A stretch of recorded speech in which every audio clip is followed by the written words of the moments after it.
মহাশয়, উপস্থিত শ্রোতা মণ্ডলী ও অন্যান্য অতিথিবৃন্দ সকলকে যথাযোগ্য সম্মান, শ্রদ্ধা ও সালাম জানিয়ে আমার বক্তব্য শুরু করছি। আসসালামু আলাইকুম ওয়া রাহমাতুল্লাহি ওয়া বারাকাতুহু। আলহামদুলিল্লাহ, আসসালাতু আসসালামু আলা রাসূলিহিল কারীম ওয়া আসহাবিহি আজমাইন। রব্বিশ রাহ লি সাদরি ওয়া ইয়াসসির লি আমরি ওয়াহলুল উকদাতাম মিন লিসানি ইয়াফকাহু কওলি। আমার আজকের বক্তব্যের বিষয় বিদআত। বিদাত হলো আরবি শব্দ। আরবি শব্দমূল মাজদার এর দুটি পাঠ্যরীতি আছে। এই মাজদার থেকে আরবি বিদাতের অর্থ হলো এমন কোনো নতুন বিষয় যা ইতিপূর্বে আগে কোথাও কোনো অস্তিত্ব ছিল না বা পরিচিত ছিল না, অর্থাৎ নতুন উদ্ভাবন। যেমন mobile, TV, computer, internet, train, বিমান, জাহাজ, ব্যাংক, পোস্ট অফিস ব্যবস্থা, ঝাঁচকচকে বিল্ডিং এবং আরও যেসব নতুন নতুন জিনিস আবিষ্কার হবে তা সবই আবিধানিকভাবে শাব্দিক বিদাত। আসলে কি এগুলো বিদাত? না, উপকরণ বা মাধ্যম কখনোই বিদাত হতে পারে না, বরং এগুলো কল্যাণকর। শরীয়তের দৃষ্টিতে বিদাত কোনো বিষয়কে দিনের অংশ মনে করে আমলের নামই হলো প্রকৃতিপক্ষে বিদাত। অর্থাৎ বিদাত হলো দলিলবিহীন নতুন আমল যা রাসূল সাল্লাল্লাহু আলাইহি সাল্লাম, সাহাবীগণ, তাবেঈগণ, এমনকি ইমামগণেরও সমর্থন নেই।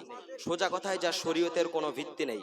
আল্লাহ রাব্বুল আলামিন বলেন, ওমা আফা আল্লাহু আলা রাসূলিহি ফামা আওজাফতুম আলাইহি মিন খাইলিন ওয়ালা রিকাবিন ওয়ালাকিন্নাল্লাহা ইউসাল্লিতু আলা মান ইয়াশা আল্লাহু আলা কুল্লি শাইইন কদির। তোমাদেরকে রাসূল সাল্লাল্লাহু আলাইহি সাল্লাম যা দিয়েছেন তাই গ্রহণ করো, আর যা থেকে নিষেধ করেছেন তা বর্জন করো। হাদিসে বিদআতের প্রতি নিন্দা জানানো হয়েছে। রাসূল সাল্লাল্লাহু আলাইহি সাল্লাম বলেন, যে ব্যক্তি আমাদের এই দিনের মধ্যে এমন কিছু উদ্ভাবন করবে যা ধর্মের নয় তা বর্জনীয়। সুনানে আবু দাউদ, মুসলিম। বিদআত কিভাবে সৃষ্টি হলো?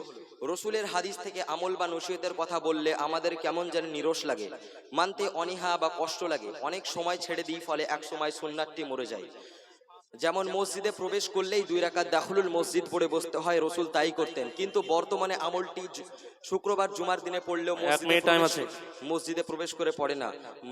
মসজিদে অপরদিকে হাদিসের সঙ্গে রং চং মিশিয়ে, গল্প, কেচ্ছা, কাহানি, রসকস লাগিয়ে বললে আমরা তা আনন্দের সহিত গ্রহণ করি এবং তা ভালো মনে করে আমল করি। কিয়ামতের দিন হাউজ কাউসার থেকে কিছু লোককে তাড়িয়ে দেওয়া হবে। তখন রাসূল সাল্লাল্লাহু আলাইহি সাল্লাম বলবেন যে তাড়ানো হচ্ছে কেন? এরা আমার উম্মত।